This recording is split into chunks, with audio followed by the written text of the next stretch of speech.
from beautiful British Columbia, it's Earth, We Can Do This with host Paul W. Slusher. Well, hello. Yes, you are listening to Earth, We Can Do This. Hi, I'm Paul. I'm Paul W. Slusher. I'm back again.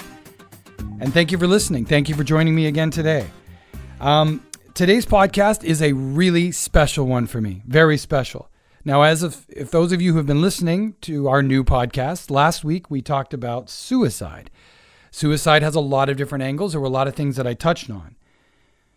Well, today we're going to take a big left turn. Now, do you actually remember things from your past? Do you remember your past? Do you remember your childhood? Do you remember negative or positive things when you were 5 or 6 or 9 or 10? And how well do you remember them? And does it actually matter? And what is your perception of them? And is it accurate? This is a big thing we're going to talk about today.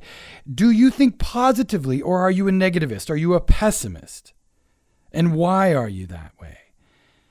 Now, what's interesting about how you remember your childhood, how you actually remember it, whether it's real or not, and how you think now, how are these connected?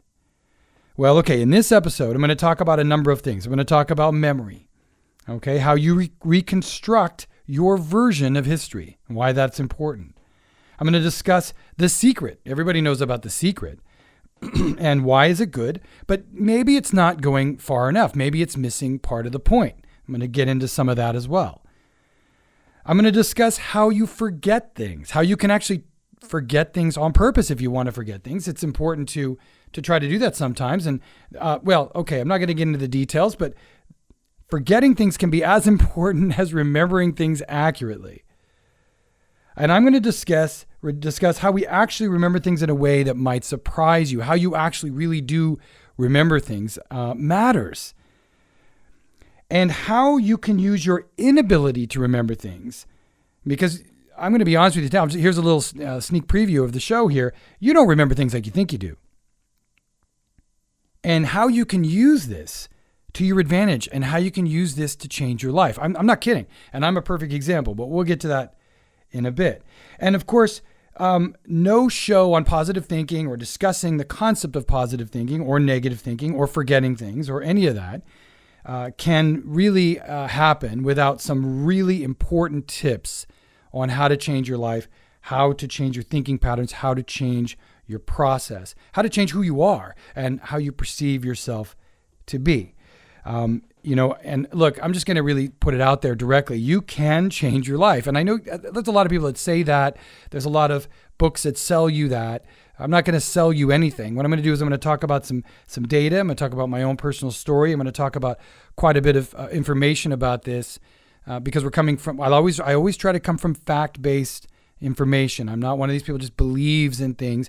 I'm not that type of guy. If you're listening to my podcast, you hear me say that every week or every 2 weeks or whatever. I'm on every 2 weeks. By the way, for those listening to the podcast, we are going to be going to every week pretty soon here. I'm not sure if it's going to be the next podcast or the one after, but we're going to switch to a weekly podcast because we're getting a lot of listeners. But more importantly, we want to tackle a lot of topics.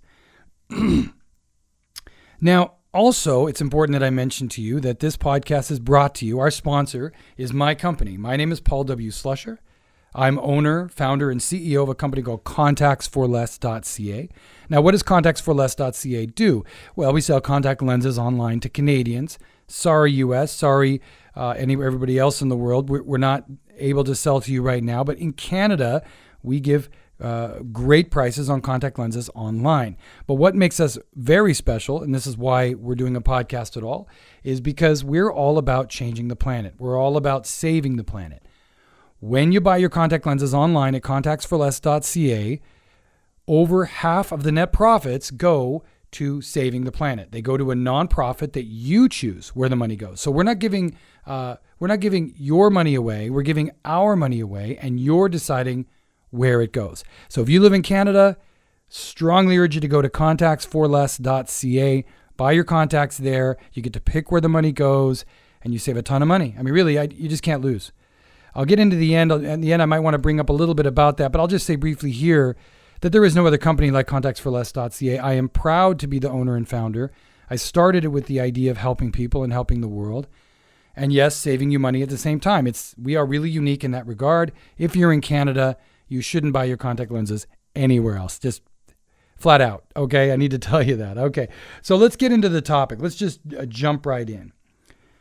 So I thought that, in order to go into a topic about change and personal change and dealing with positive thinking, how to get rid of negative thinking and dealing with our memories, I was going to go into a little bit of my own personal story. I touched on that last week in the suicide topic.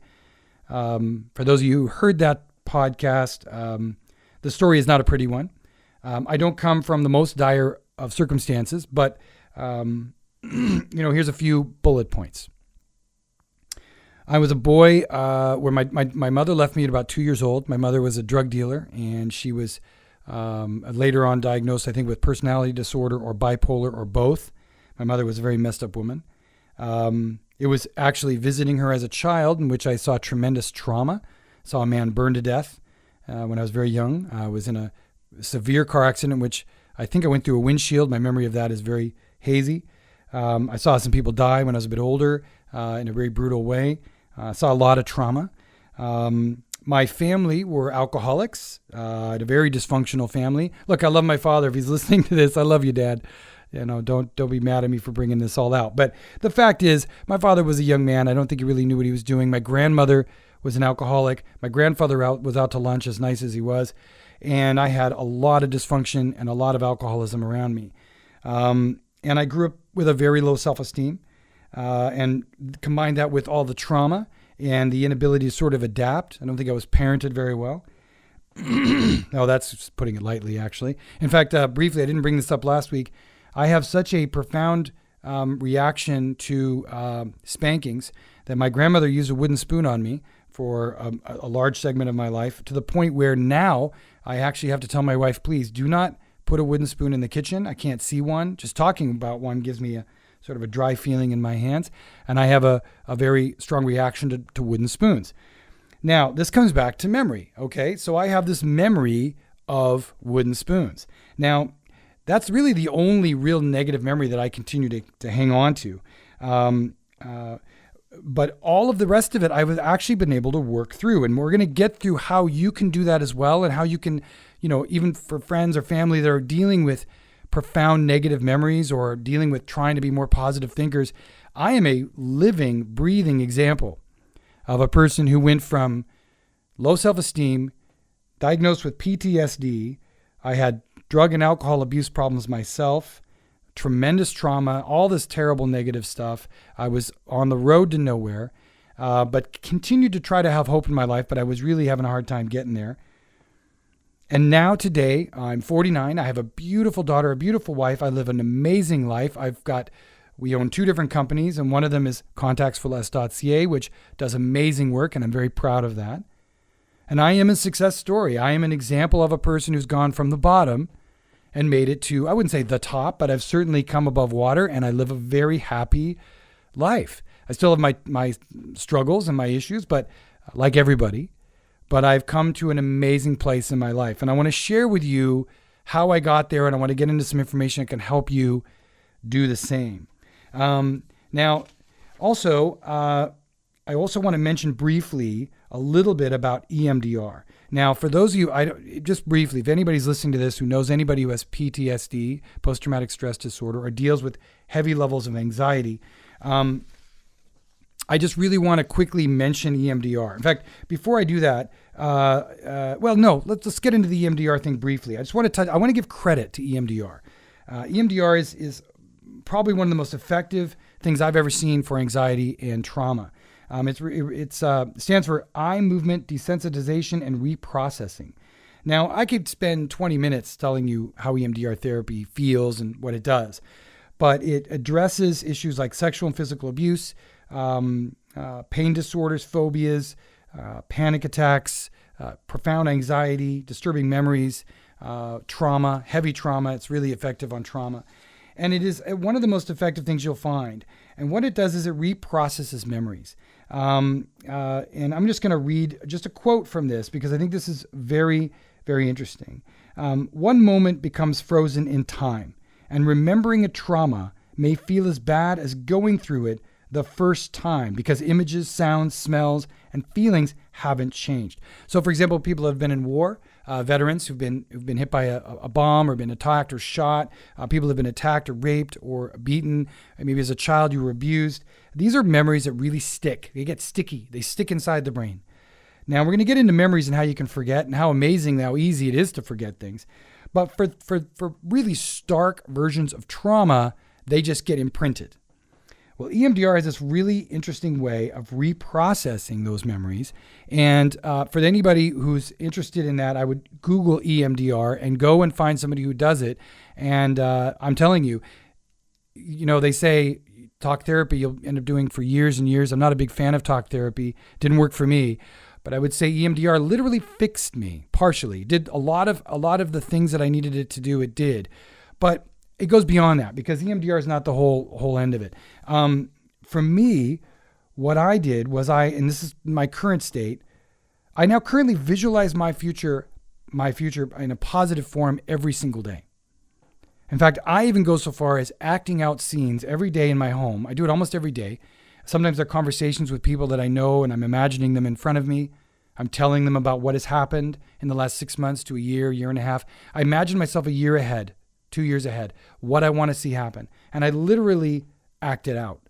I literally do something called a focus exercise at night. I put a candle. I have a room. It's called my yoga room. And I put a candle down. And I sit on the floor about 3 feet away from that candle. And I look at the base of the candle, not the center, but the base of the flame. And for about 15 to 20 minutes, I visualize my future. I visualize myself in my future state. What's happening? Am I successful? Am I healthy? Am I happy? What's going on? And I create a very visual reality there. And when I speak about things, I always see a negative as a challenge. And I know that sounds really corny. And if you knew me 20 years ago, you'd say, my God, who are you? Absolutely, I've made a huge change. But it can happen. It can happen for you. Absolutely can happen for you or anybody you know. You can even help others with these kinds of bits of advice. I've been meditating since I was 16, but I did not take it that seriously till I became older. So now I meditate. I work out. I do some yoga. I ground myself in different ways. But I think the most effective advice I can give to anybody is how you think. Practicing visualization, first of all, and visualizing a future in which your future is what you want it to be. This is really, it's like, okay, now you're saying, well, that sounds like The Secret. Well, I'm going to get into The Secret because I'm not a huge fan of everything about The Secret. I think The Secret has some good qualities, but I think it misses the mark. I'm going to get in that in a minute. But I was not always this way. I just want to say I was not always this way. I almost committed suicide in 2 different periods of my life. I walked around for many, many years in a very negative state. I was selfish. I pushed people away when I wanted them in my life. I did things that I regret terribly. Well, I don't regret them anymore. See, that's part of it. I've moved on from that. I've accepted what's happened and I've moved on. So, all right, let's get into this now. So I've given you sort of the overview of my story, and I'll punch that in occasionally throughout the rest of the podcast. But I'm going to get into some of this. I've got some great material for you today. Now, first of all, just this morning, it was two mornings ago, when I was writing the notes for this podcast, I came across a wonderful email.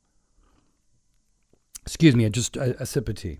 And I'm just going to read you some segments of this email. This is a marketing email that comes out, and I was just really impressed with this. And this actually was one of the inspirations for doing the podcast today.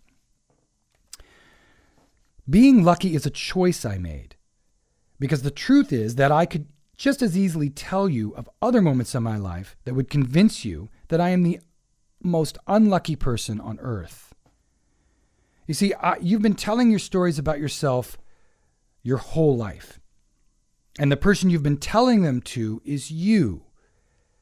Have you been telling yourself stories about lucky breaks or moments of serendipity and happy adventures? Or are you remembering all the delightful occasions when you were in the exact right place at the right time to experience something wonderful? Or are you just remembering only the hateful parents and the unfair bosses and the unspeakable abuses? Which, again, he's saying, which choices are you making? On what are you choosing to remember? And I love what he says here. The key to happiness is knowing what to leave out of the story you tell yourself about the forces that made you who you are.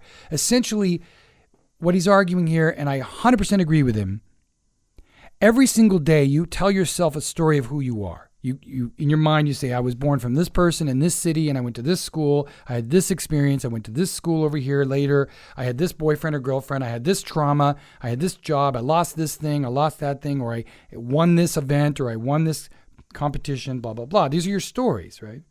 So you choose this. Now, like any published memoir, our own life stories should also come with a disclaimer. Quote, this story that I'm telling myself is only based on a true story. I am in a large part a figment of my own yearning imagination, end quote. And it's a good thing too. As we will see, a life story is intensely a useful fiction. You can absolutely create a fiction about your life and then make yourself believe it. Now, I'm not saying you should go out and start just fabricating a story about yourself. That's not actually what we're talking about here. But we are talking about is focusing on the parts of your life that you see as positive and making that the story of you. As opposed to, I was beaten by a wooden spoon for so many years, I can't touch a wooden spoon. Now, that being said, I still have issues with wooden spoons. But I don't walk around thinking that. It does not impact my day in and day out. I just kind of avoid wooden spoons. And that gets into how you forget things. Just don't have a wooden spoon around, right? Are you one of those people who believes that you should always be honest with yourself and remember things exactly as they really and truly happened? Well, I've got some bad news for you. We human beings are incapable of that. According to the Journal of Neuroscience, September 2012, every time you recall the memory of an event, now this is critical, I want you to really hear this, I'll repeat it so you get it. Every time you recall the memory of an event, you make your memory of that event less accurate. Did you catch that? You make the memory of that event less accurate. Instead of remembering the truth of the event, you're actually recalling the memory of the last time you remembered it. This is research. This is a fact. Along with any other mistakes you may have introduced. It's like a human game of telephone. Okay, but you just keep building on these mistakes. So if you have a memory, for example, of a bad event, for example, and you just keep remembering it, every time you do that, you're going to morph that memory a little bit more, one way or the other. Based on your orientation, where you see that as a bad thing or a good thing, you're going to be skewing that memory. Like I have memories that are really, really bad. To this day, I'm not certain if they're real or not. And I always kind of knew that. But when I started, I kind of always sensed that I didn't really know what the memory was anymore. Like some of the worst memories I have, I was walking down the street in Washington, D.C., and two men walked in front of a car that was being driven by a guy who had an epileptic seizure, I was told later. And they got chopped in half in front of me. It was the most brutal thing. And I have a memory of the guy's arm laying in the street with his wedding ring on his hand. I can still visualize that. And I kept thinking, oh my God, his wife doesn't know he's dead and I do, and I don't even know this guy. Now here's the crazy part. I have a second memory that's totally different, that I didn't see this at all, that I was actually in the building. And I only came out afterwards and saw the carnage afterwards. And I didn't actually see the accident. Which one's true? I have no idea. And does it matter? It doesn't matter.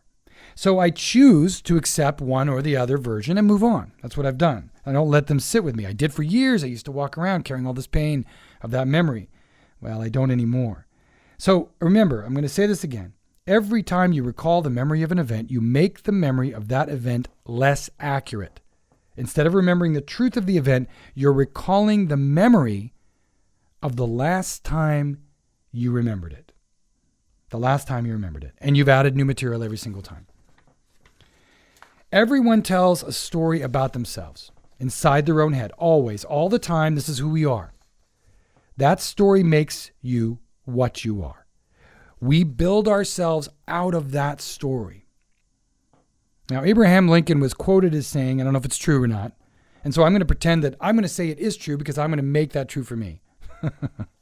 Abraham Lincoln said, most people are about as happy as they make up their minds to be.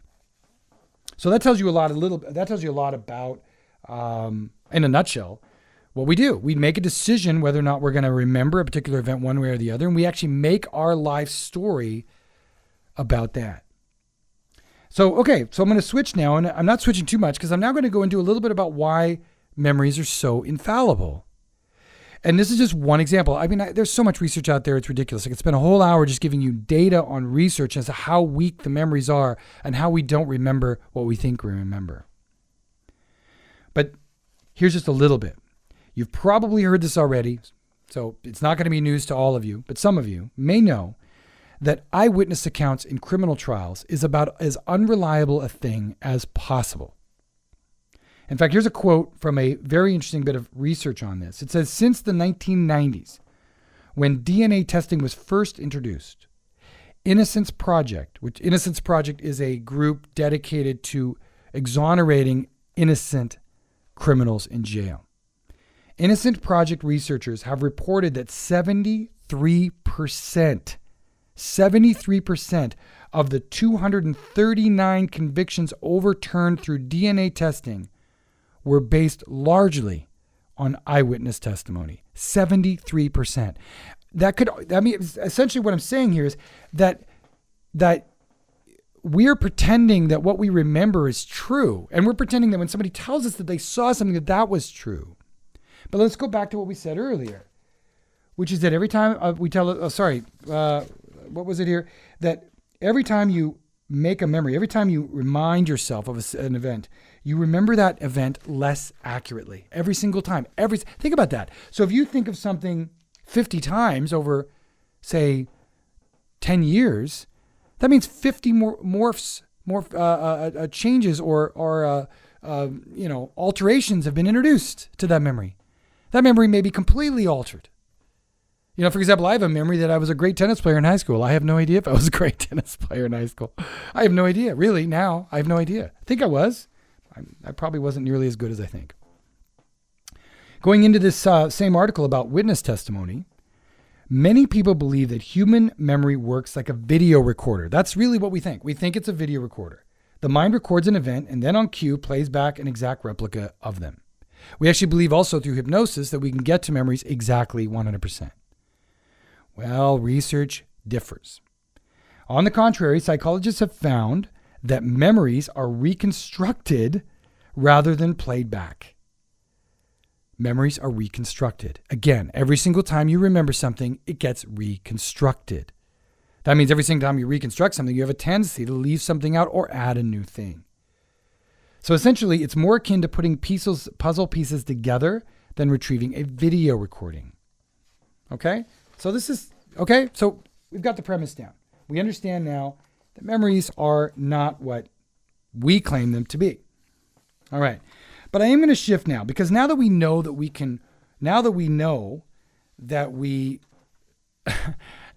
our memories aren't really accurate, what does that mean for us to think positively? Right? Now, in my own case, before I get into some of this material I have in front of me, which I'm dying to share with you, in my own case, I got married to a wonderful woman. And that woman basically helped me move on, or we'll say forget in a lot of ways, forget a lot of the things that didn't matter anymore. It didn't matter that I'd been beaten with a wooden spoon. It didn't matter that my mother had left me at 2 years old and that I saw my mother get beat up by some drug thug. Or that I saw a man burn alive when I was 7 years old. Those are horrible memories. They're horrible. I wish them upon no one.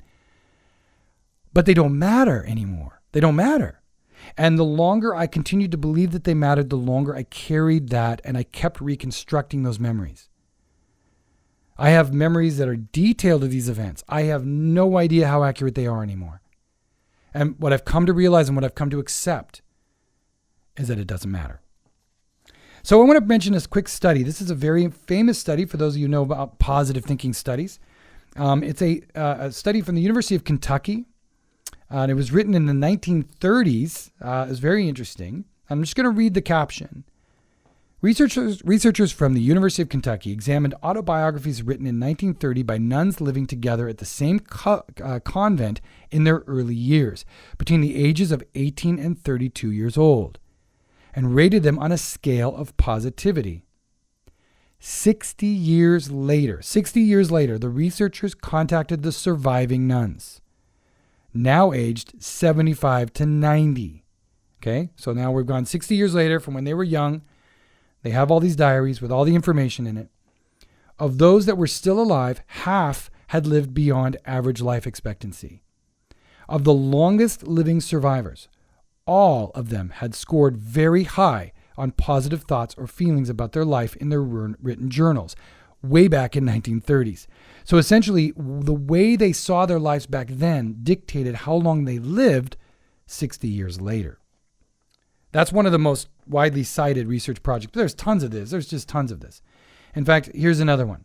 Okay, there's a woman named Barbara Fredrickson. Okay, she's a researcher at the University of North Carolina. She did some very interesting work, and it's actually, her work is some of the most referenced and cited work in this field.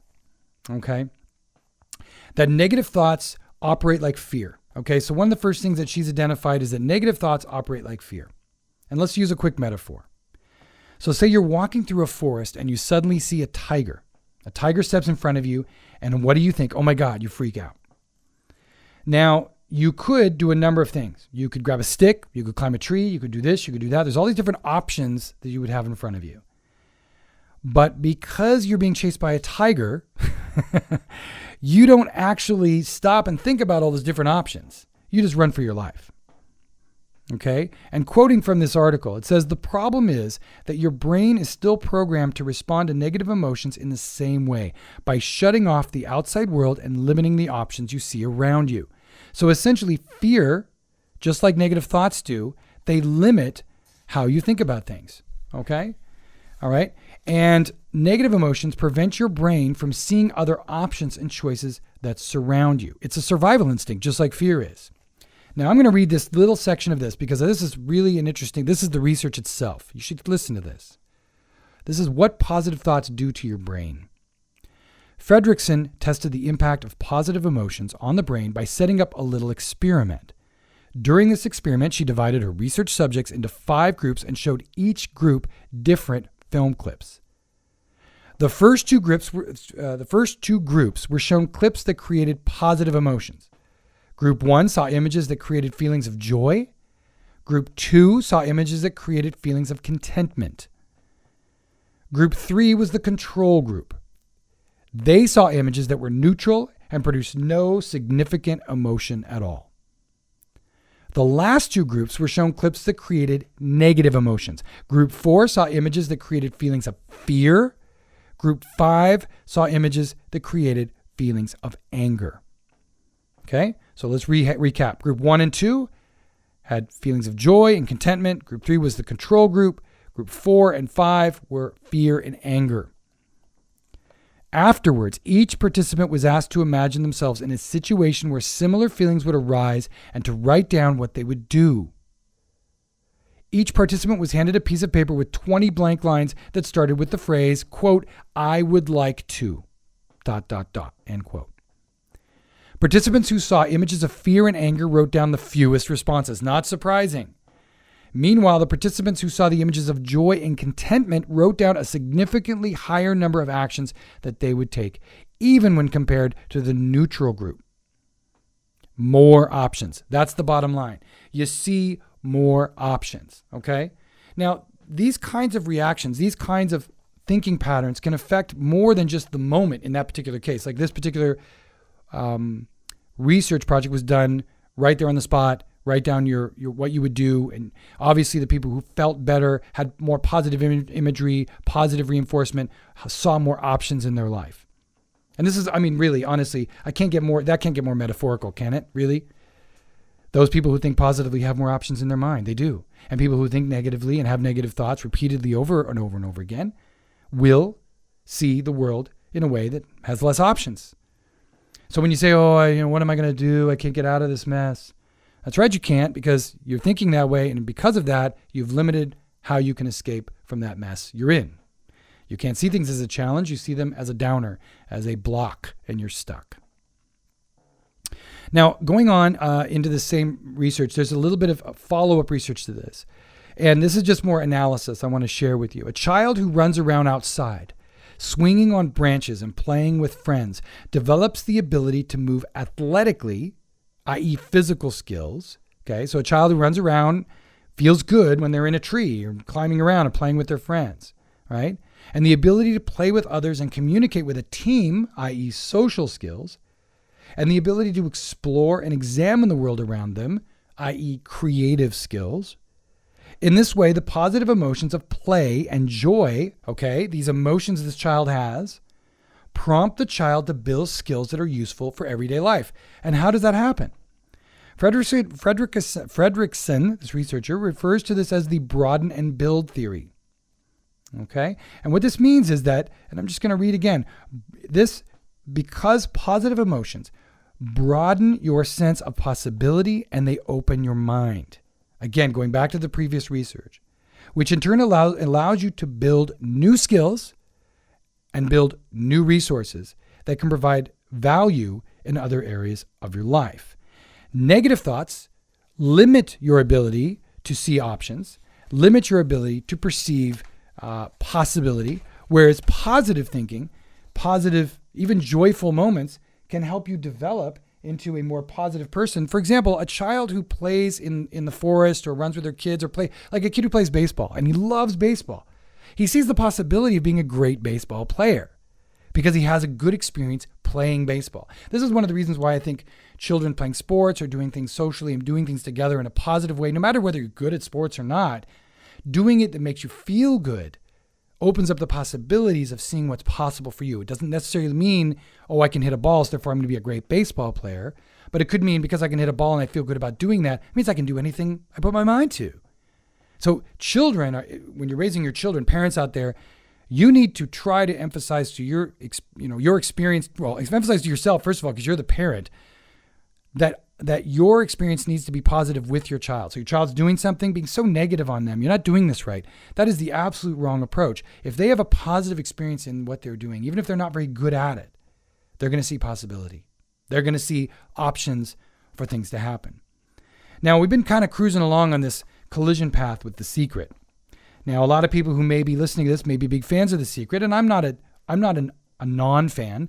Conor McGregor is one of the most famous current fans. Conor McGregor from the UFC, for those people who follow Ultimate Fighting Championship. Conor McGregor claims that he was a young, scrawny Irish kid who read The Secret and it changed his life. He suddenly realized that he could visualize anything he wanted. And now Conor McGregor says that one of the reasons why he's one of the champions of the world, he's one of the most renowned and respected fighters on the entire planet, is because he followed The Secret. Now, for those of you who don't know what The Secret is, let me give you a quick rehash. And then I want to talk to you a little bit about where I think The Secret fails. And I have a great article too, sort of talking about that. By the way, I just want to say, I love sharing this with you. I love talking about this topic with you. You know, suicide is important as well. And the other topics we're going to talk about that are not so positive are equally important, because we have to see the negative and the positive in the world to make a better planet, because we can make a better planet. But I think really the process of thinking and the process of how we visualize not only our current thinking pattern, but our actual memory of ourself, the story we've created about who we are as people, is one of the most important aspects of what we do as humans, period. And I think maybe, down the road, when we really, science is able to catch up with deeper thought and even to intuition and our own spiritual evolution, and understand that on a more scientific level, we're going to see, I think we're going to understand that this is a reality of science, that thought is energy, and it's energy in the brain, and self-perception is an actual thing. It's not just a nebulous emotion floating off in space. It's an actual scientific thing, and we're going to study it more like that, I think, in the future. So let's get to The Secret here. All right, so here's the message of The Secret, essentially, okay? Human beings have the power to accomplish whatever they intensely aspire to accomplish, okay? Provided that they adhere to the method advocated, the method being, I'm going to get into in a second. The method is valid for achieving personal wealth, improving personal relationships, curing illness, or any other purpose, including service to society, okay? And that rightly applied, this method is infallible, Okay, that's the concept of the secret, that you cannot fail if it's done properly. It just can't fail. It's infallible. No matter how much you may think you suck at it, just do it and it works. That's kind of the concept. Now, this is based on the principle of the law of attraction. Now, the law of attraction, you could argue, is a concept. Is it a real thing or not? I personally believe the law of attraction does exist in a certain way, but I certainly think that if you just buy into the secret hook, line, and sinker, and you don't go deeper with it, I think then you may not always get what you want. I'm going to get into why sometimes positive thinking can actually be a negative.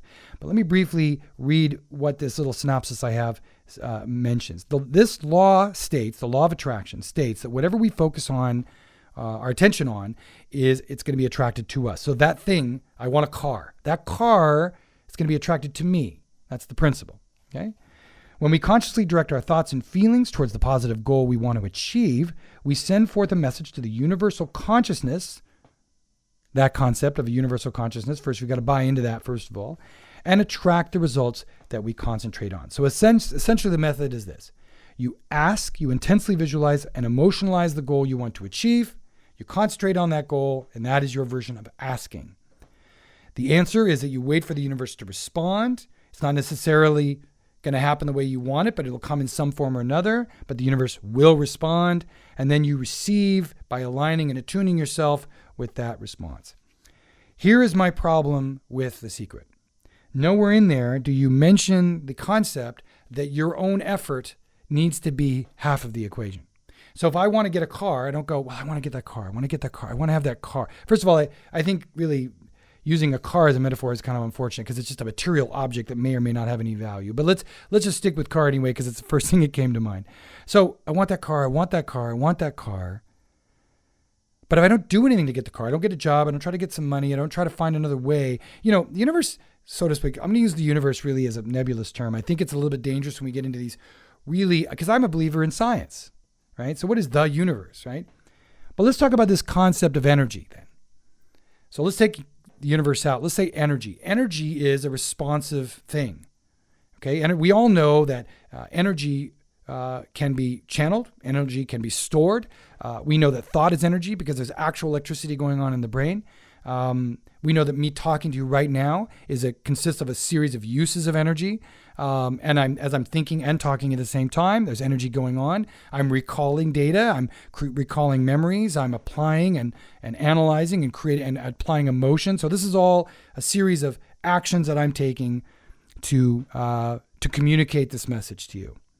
But you see, like that, if I just tell you that if you just ask, answer, and receive, which is the idea of The Secret, then basically I just tell you, and as soon as you hear that, theoretically, you're good to go. That's it. You just heard what I had to say. You've received it. Now you're good to go. Everything's going to turn out wonderful.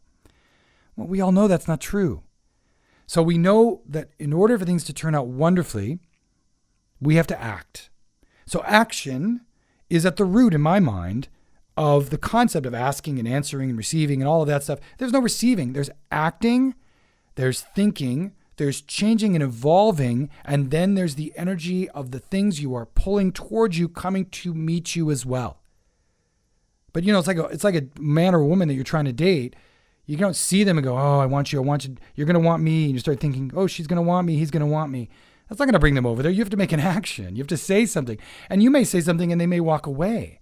So now you have to change your action. It's not going to come the way you want it. It's not so easy saying, well, I want her to love me. I want her to love me. I want him to love me. I want him to love me. That is not sufficient. So I think The Secret, I think The Secret is a great place to start. And I have no problem with the start of it. But if you're a secret person and it's not working for you, there's a reason. It's not working for you because you need to act. So you need to do all these things. And we're going to get into some really great tips about how to get there. Okay. I'm going to get into this at the end here. So stay tuned. Before we go further, I just want to I got to plug it because it's so important and it's such an important part of what I'm doing. And so a big important part of what I think is happening here in Canada. I'm Paul W. Slusher, owner, founder, and CEO of the company called contactsforless.ca. If you live in Canada, if you're listening in Canada, go to contactsforless.ca right now. Whether you buy contact lenses or not, you can learn a lot there. The blog is filled with great articles about all sorts of global issues. Our Facebook page, our Twitter feed, our Pinterest and Instagram accounts, our YouTube channel, all of that has tremendous amount of information about the world. But here's the thing. The way you can really help is when you buy contact lenses at contactsforless.ca, you buy them online, over half of the net profits go to saving the planet. You decide where 51% of all net profits go. You pick it. You pick the group. We've got 54 groups on the site now. If you see, you go there and you don't like, you go, wow, I know of a better group that could be on here. Write us, tell us. We'll research it. If it's a good group doing good work, we'll put them on there. And I'm telling you, we give away thousands and thousands of dollars every month. So go to contactsforless.ca, save money on contact lenses, and help save the planet. Okay? Okay, there's enough of that. So let's get on to the next bit here. We're going to talk a little bit now about why positive affirmations don't work. They don't work all the time. They don't. And some of you are listening going, well, I tried The Secret. I met a woman actually one time. We were talking about The Secret. She said, yeah, I did The Secret for like a year and it was total BS. I said, well, and at that time too, I was still kind of evolving myself in this topic. And I said to her, well, did you try it all the time? Did you really work on it? Yeah, I worked on it all the time. I visualized my future all the time. Nothing ever changed. In fact, she goes, I think my life actually got worse. Huh, interesting. Okay, so let's talk a little bit about the research on that. There was an article published in the Journal of Psychological Science, okay? And it concluded the following. Repeating positive self-statements may benefit certain people, such as individuals with high self-esteem, but may backfire for the very people that need it most. The researchers asked people with low self-esteem to say, I'm a lovable person. They measured the participants' moods and their feelings about themselves. The low self-esteem group felt worse afterwards compared to the others who did not have low self-esteem. Okay? And people with high self-esteem felt better after repeating self-affirmations, but only slightly, but they did feel better. Okay? The psychologist then asked the participants to list negative and positive thoughts about themselves. They found, paradoxically, that those with low self-esteem were in a better mood when they were allowed to have negative thoughts than they were when they were asked to focus on positive thoughts. Okay, the researchers suggest that, like overly positive praise, unreasonable positive self-statements such as I accept myself completely can provoke contradictory thoughts in individuals with low self-esteem. When positive self-statements strongly conflict with self-perception, the researchers argue there is not mere resistance, but a reinforcing of a self-perception. People who view themselves as unlovable, for example, find that saying that they are loved strengthens their negative view rather than reversing it. Okay, now, did you catch that? So people that already have issues, and I was one of these people, I had a very, very low self-esteem. And I remember when I was having anxiety and somebody would say to me, think positive thoughts. I laughed because that was so ridiculous. That got me nowhere. In fact, it made it worse. I would go into panic attacks when I started having anxiety and I started trying to think positive thoughts. I would actually go into negative reactions. I would have exactly what this research is showing. I had this experience. Now, why did I have this experience? Because this idea that I'm they would say to me, like this one therapist told me, repeat to yourself, I am okay, I am healthy, I am safe, right? Well, I didn't feel healthy, I didn't feel happy, and I didn't feel safe. That contradicted with my view of myself. So when I tried to affirm this idea, it just reinforced my view that no, I'm not happy, I'm not healthy, and I'm not safe. Oh my freaking God, I'm going to freak out. And then I would have these horrible panic attacks. So for me, positive affirmations were not the way to go, at least in the beginning. Okay? Now, I'm not saying they have no value. They have incredible value. In my life now, I get up every single day and I do all these visualizations of my future and all this, and I've trained my brain over years to reassess who I am. I've also allowed myself to forget a lot of the negative things, which I'm going to get into how you forget in a minute, but I've altered the way I think, and it took time. So I didn't just jump into affirmations. I did other things first. I did things like meditation, and I tried to center myself. I worked on yoga. I did things I like to do, like go to the gym or go running or play tennis. I found value in my life and I looked for joy. as I was able to do more and more of that, I was able to make the shift from every single time a positive thought would come, oh my God, things are going to get bad. I broke away from this pattern that this researchers show. Now, so I'm going to go back to this a little bit. So these findings have been supported in other work prior, okay, that when people get positive feedback, sometimes they feel actually worse. Now, does this mean that positive affirmations are of absolutely no value? According to the researchers, no, that's not their conclusion. They say that positive affirmations can help with a very part of a broader program of intervention. Again, going back to what I just said. So essentially, don't just do affirmations. Oh, I am good. I am happy. I will be wealthy. I am beautiful. I will get thinner. I will be smarter. I will get that job promotion. I will, blah, blah, blah. Because that's not enough. And actually, that can reinforce the negative view of what you see yourself doing, which is when you say, I will get that job, well, actually, that means I don't have it now. So it could be reaffirming this. So what you want to do is break away from this logic that affirmations are the key. You have to apply different actions, going back to the secret, act towards the thing you want. Now, therapy. Is therapy work? Does therapy help this process? All right.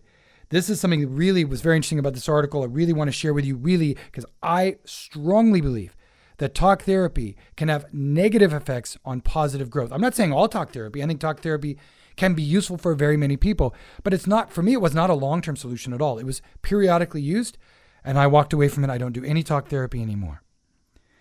Now, traditional cognitive psychotherapy may not be the best intervention, according to the doctor of this research project. And he wrote a book called Getting Out of Your Mind and Into Your Life. That's the name of his book. Now, there's this concept called third wave psychologists. I met one once. She was what she called a Buddhist-centered or a meditative or mindful psychologist, as she referred to it as.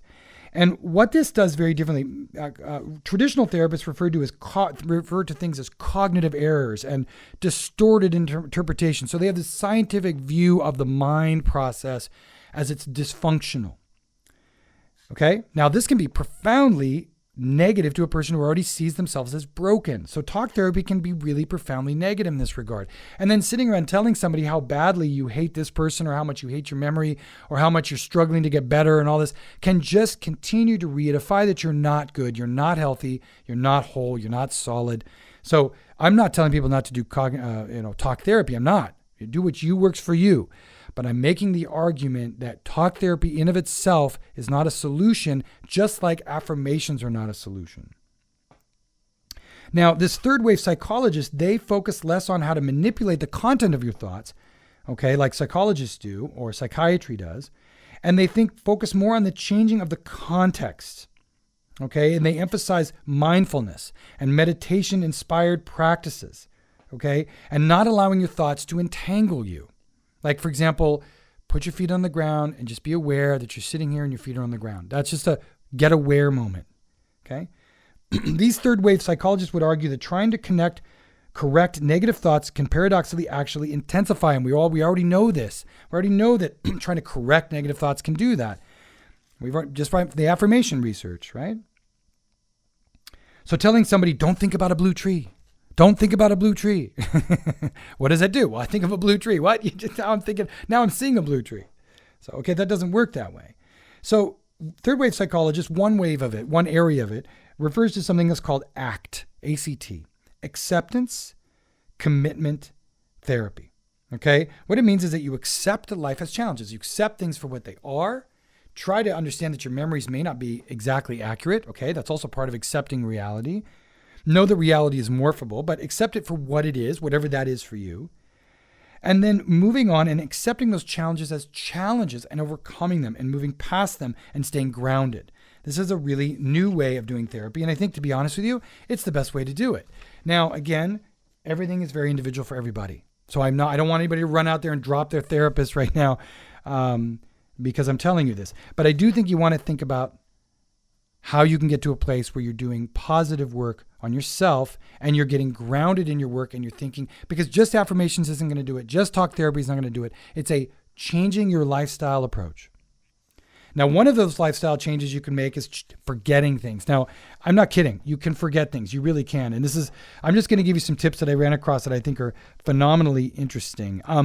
Here's one. Okay, so first of all, if you want to forget something, and I find this first of all, okay, for me, forgetting for me was just simply moving on. Before I get into this list of some of the stuff I've brought in here, for me, I just forget. My mother was a horrible person in my life. Horrible. Oh my God. I would wish my birth mother on no one. Well, my stepmother, my first stepmother as well, I would wish her on no one, or my grandmother with her wooden spoon. Okay, so these three women, horrible influences in my life. Well, you know what? I go weeks and weeks, sometimes months, without even thinking about any of them. And it's not that I've blocked it out or I'm not accepting reality. I've accepted that reality long ago. But now I live a reality that doesn't necessarily require that I'm always thinking of them. They do not make my reality. I make my reality. I've recreated myself to a large degree. I have old friends who ridiculed my desire for success. I have people that knew me that made fun of my idea that I told them one day I'm going to run a company. One day I'm going to start something new. People laughed at me. They laughed at the idea of what I wanted to do. When I was a young man and I remember I went to a psychic, and the psychic told me, when you're going to go through a lot of hell, but when you become older, you're going to become a very successful and intelligent and grounded human being. And you're going to do really great things. And a lot of people will know who you are. I was like, wow, I was 19. I couldn't even conceptualize that. And I used to walk around with that in the back of my mind, that was a possibility. Now that's interesting. I had all this negative views of myself, negative views of the world. And yet in the back of my mind, I always kept in mind what that psychic told me. Now, here's the funny thing. I have no idea if that's really what she told me. My memory may be completely inaccurate. That may not have been what she told me at all. But it doesn't matter anymore. Does it really matter? What matters more is that I actually remember what I want to remember from that, and it helped me get to where I am. Lesson learned. Okay, so forgetting memories. So let's forgetting some things we might want to block out. You can actually target what you want to get out of your head. Think about the things that you want out of your mind. Okay, think of what you want to get rid of. Okay, now let's assume for a minute that it's an ex-boyfriend or something like that. There are things to do it in a way that can be proactive. For example, let's say you had a bad boyfriend or bad girlfriend, then go on another date. That's the first step in removing the memory. Now, it's not going to happen right away, but it's the first step. Starting a new relationship. Don't just go start one because you had a bad one. Find it, be healthy. But finding a new love in your life will immediately, we all know this. As soon as we have a new love in our life, we're not really that worried about that woman or man before that was so terrible to us. Moved on. I moved on. So that's one of the ways to get rid of a memory. If you find yourself that you're harassed by a really negative memory, then you know what? Expose yourself to new experiences that will replace that memory. An example is, let's say you went to San Francisco and had a horrible, terrible event. You were robbed in San Francisco. Well, don't let that go on for years and years. Go to a place near San Francisco, Santa Barbara, or go to LA, or go to Vegas or whatever, and have another experience, and go somewhere else and have another experience where you don't get robbed and you don't get hurt. And year after year, as you keep doing those various things, the memory of San Francisco will fade away and you'll literally forget about it. Remove trigger objects. Now, this applies to me. I just simply asked my wife to stop putting wooden spoons in the kitchen. Now, I know it's one of those things where you can't always remove all things. Let's say something happened to you on a street corner. Well, you can't remove all street corners. You're going to see street corners all the time. Or you live in a city and something happened in a building. You can't remove that building. You're going to see that building. So I can't say that works for everything, but in my particular case with the wooden spoon thing, I've literally asked my wife to stop using wooden spoons in the house. And she has very happily honored that, and I have no issues. When I do see wooden spoons, I don't stand there and go, oh my God. I do sometimes get a reaction. I'm working on it. I'm getting better. But I just walk away. I just remove myself from the event. Okay? And I think that there's other ways you can remove negative memories. I actually talked about it. You can, if you have a negative memory with a date, then you can go on another date. If you had a negative memory with a trip, then you can do that. But the other things you can do is you can make new memories, and they'll replace them as well, unrelated. For example, reading a book about positivity, listening to this podcast. Listening to this podcast might actually help you shift a mentality about a particular thing that you're dealing with. Just because, I'm talking about ways to move through these things and you're thinking, well, I can do that. See, if you're somebody who lives in fear, you have less options. We talked about that in the beginning. So when you have less options, you don't see that you have the possibility for change. So if you want to make a possibility for change, what do? You listen to somebody who may be able to give you an example of how change is possible.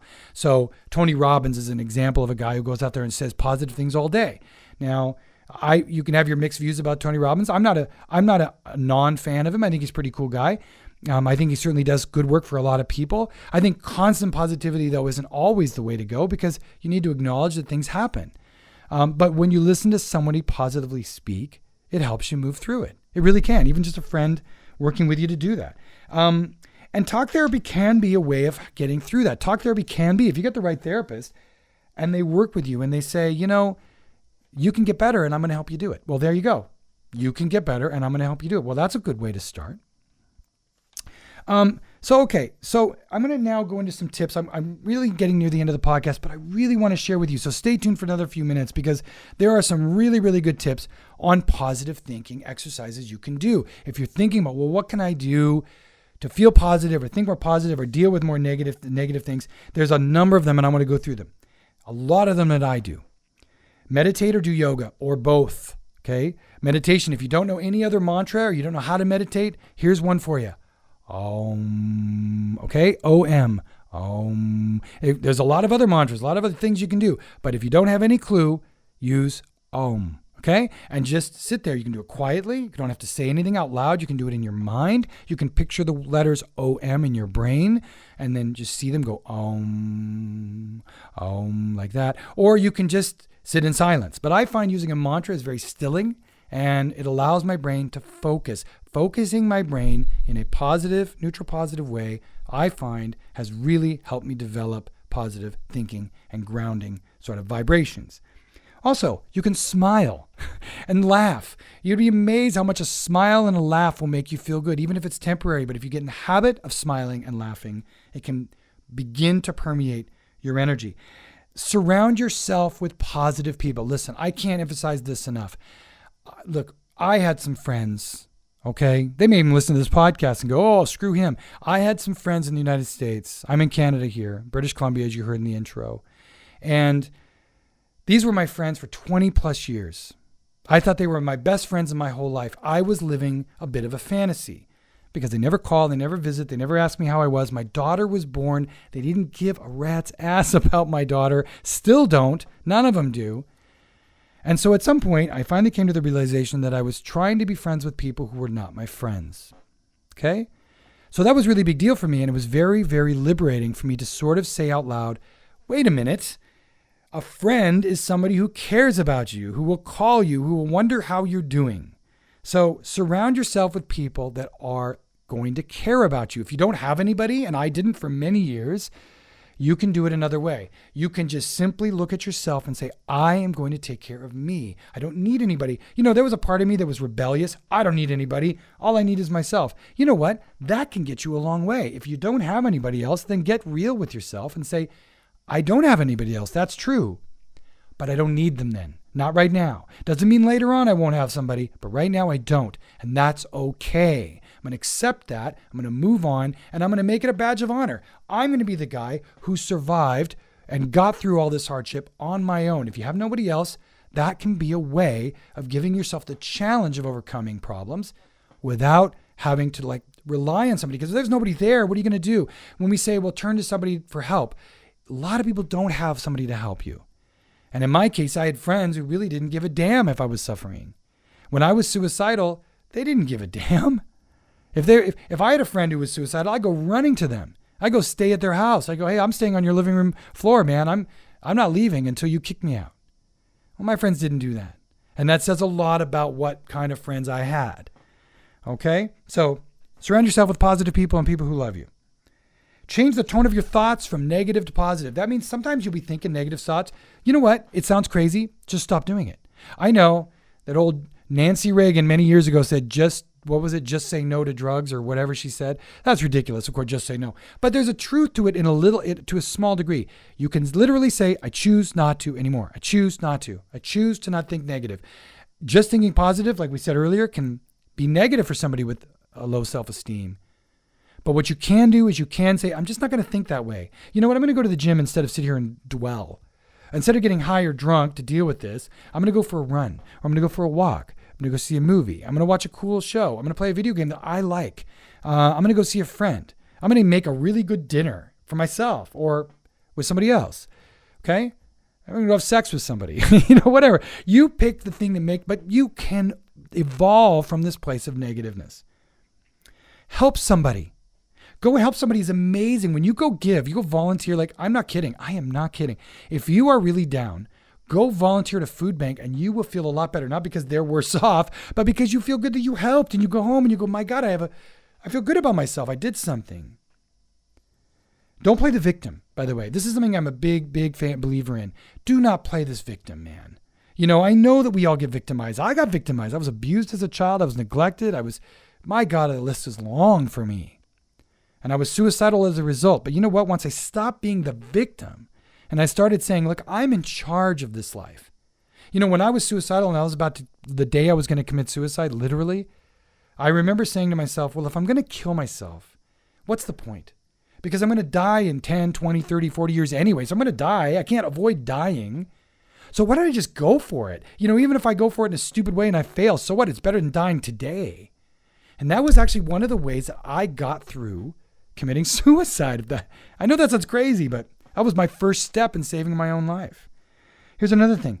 Play a musical instrument or sing. Sing a song. I sing at home all the time with my daughter. And, this sounds a little corny, but list 5 things that you're happy for. I mean, I know this is corny. Some of those people that are listening are down or whatever they're saying. That's bullshit. But no, it's not.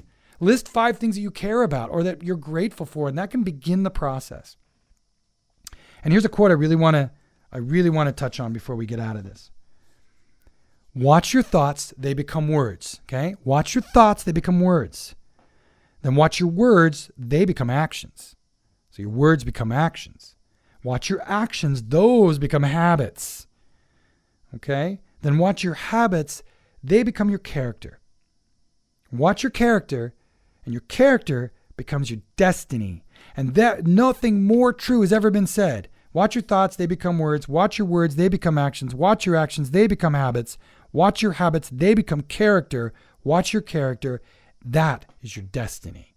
Okay? So here I am at the end of the podcast. I want to just share with you one last thought. You're listening to a guy who almost killed himself at about 13. Then I almost killed myself again in my 30s. Now I am a happy, loving father, married to a wonderful woman who supports me through all my garbage and all my anxiety that I worked through and my PTSD and all the terrible things I went through. There's some of you out there that have worse lives. Some of you have had more happier lives. Let's put it that way, less trauma. But we're all in the same boat. Pain is subjective. Pain is a personal thing. And it can be just a little trauma, a little T, or a big trauma, big T. But it's all the same. It's all pain. So accept what's happening. Move forward. Change your thoughts. Change your life. I did. I'm a perfect example. If you have any thoughts on this podcast or any other that we do, you can email us at podcast@contactsforless.ca. That's podcast@contactsforless.ca, or you can go to contactsforless.ca/podcast and you can leave a note there or read more about the podcast. Thank you very, very, very much for listening. I am so appreciative of your time, taking your time to listen to me. I hope that what I'm sharing with you is helping you. And if not, then at least I hope it's stimulating you. And if you don't like what you're hearing, write me. Let me know. If I get a message from you, I'll probably share it on the air. Thank you very much for your time. Much love to all of you. And have a wonderful day, week, and life, everyone. Bye-bye. Earth, We Can Do This has been brought to you by contactsforless.ca, the only online contact lens seller in Canada to give away half of its net profits to help save the planet. So thank you for listening, and thank you for supporting contactsforless.ca.